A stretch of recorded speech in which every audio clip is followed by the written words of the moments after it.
Global Beauty Podcast. That now brings us to the partnership, like really coming together Yeah. with ALLIHOPA. ALLIHOPA. ALLIHOPA, the Dalkurd Story. Yeah. Yeah. Wow. What a journey. What a That journey. is an incredible, I mean, It's a gift. It's a gift. It's I a mean, gift. I think we should tell the story from the beginning of how it all kind of came about. Yeah. Dalkurd Football Club is a soccer club started in Sweden. Football club started in Sweden, and it was 2004, right? They started in 2004. Yeah. Yeah.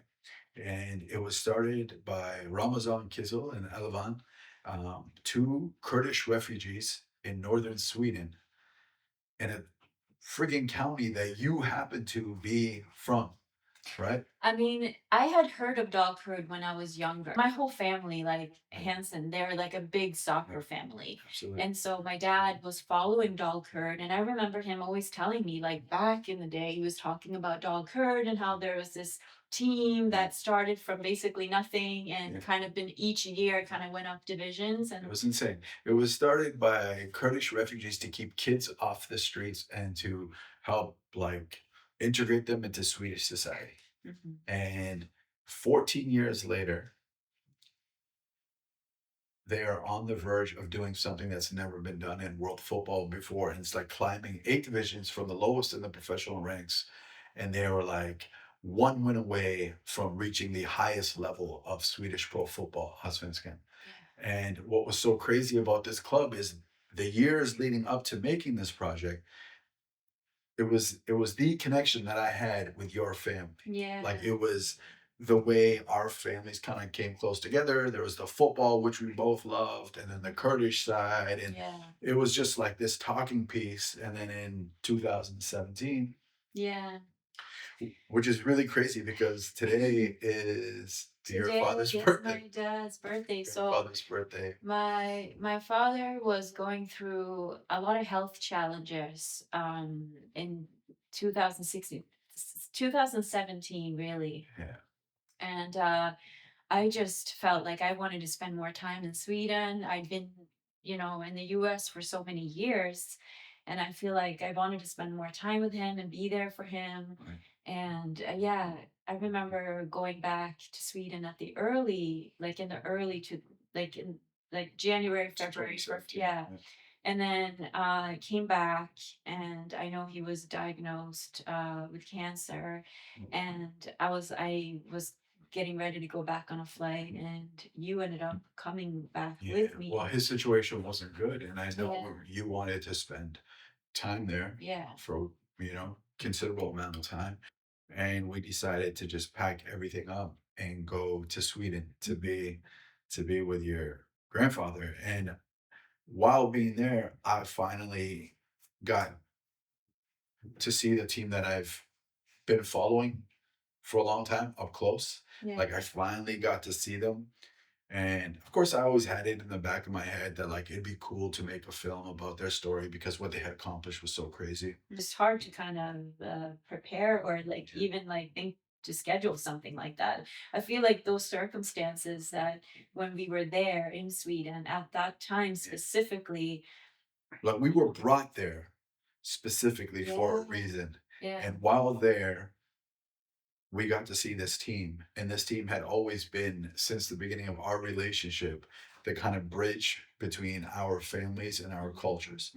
And so now we're there, and the opportunity presents itself, and I'm able to make, really for me, I feel like my defining project, like this, out of anything I've ever worked on in my life, if there's ever been a gift that I felt like was handed to me and I fully actually believed that I was the right person to tell that story, with my own sports soccer background, specifically the immigration background, the fact that it was like in your friggin' hometown, basically. I mean, it's like, a 20-minute drive, same county. 20-minute drive. It's like the same county.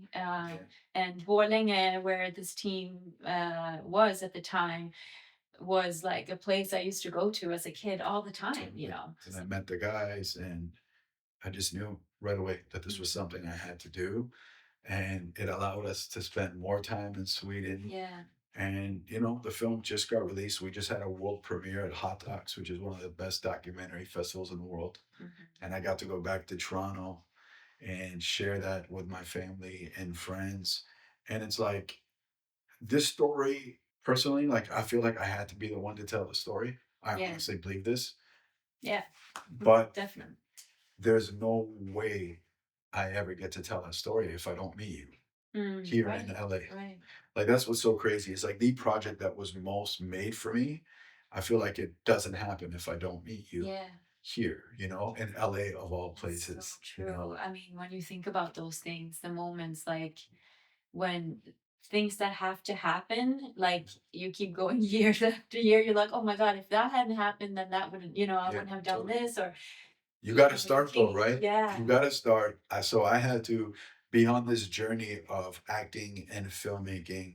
I had to have all those experiences where it didn't work out, where I was like, I got to make my own stuff. hmm The connection through you being from, just so many little things had to line up. And that's the same thing with the skincare, yeah, absolutely. like what it became, Yeah, this what thing Lina that's, Hanson Global Beauty became would not have, it would never have been global beauty in the sense if we didn't, come together. come together. Yeah. Because I think when we came together, we got to not just express our stories, but explore our stories. Yeah. Like if you would have ended up with somebody from a different part of the world, like if you would have ended up with a Swedish person, hmm straight Swedish white person, you still, because of your background, you still would have ended up with a great brand. It still would have been like maybe a really great Swedish skincare brand. But maybe you don't explore that side of yourself. Maybe you don't go Yeah, into the global side of things. Maybe it's like a different ethos. And I exactly. think it Yeah. took us coming together. And this is it. That's why so many of these things, I think you just have to start. You Yeah, don't know exactly. where the help is going to come from. You don't Yeah, know who's going to lend themselves. it's so true. You just kind of trust in the process because you know that what you have is something you really believe in. That's it. And you just kind of, it's hard, of course, sometimes to, but you just, if you keep going back to just keep trusting that the universe got your back. Like it's, Yeah. you know, Yeah. I you mean, know, that's kind of it, man. So I feel like some people are going to see this and they're going to be like, how does that make sense from skincare to cinema? But it's because the people behind it are, that's where we come from. yeah, That's the things that we've been working on. And ultimately, my films, they, I don't sacrifice quality of film to hmm push an agenda. And it's the hmm same thing with the skincare, where, like you said earlier, like having a great product that works great, that's number one. yeah, That's where we start. And so for me too, having a film that belongs, that works on a bigger level, that's going to play well in front of an audience and have hmm people thinking, that's number one. yeah, And then how do you infuse the global beauty, yeah. global acceptance?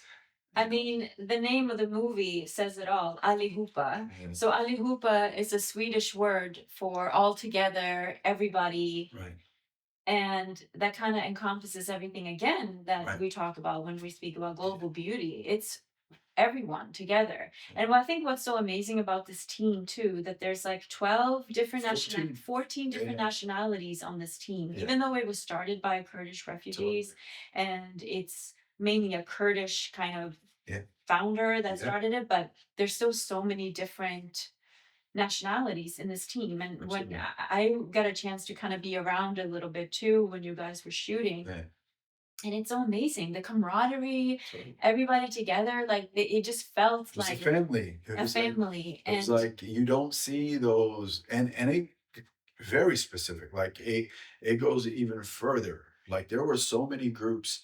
There was Serbians and Croats on the Mhm, same team. mhm.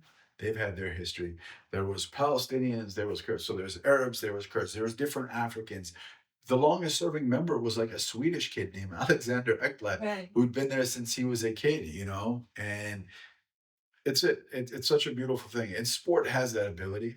Yeah.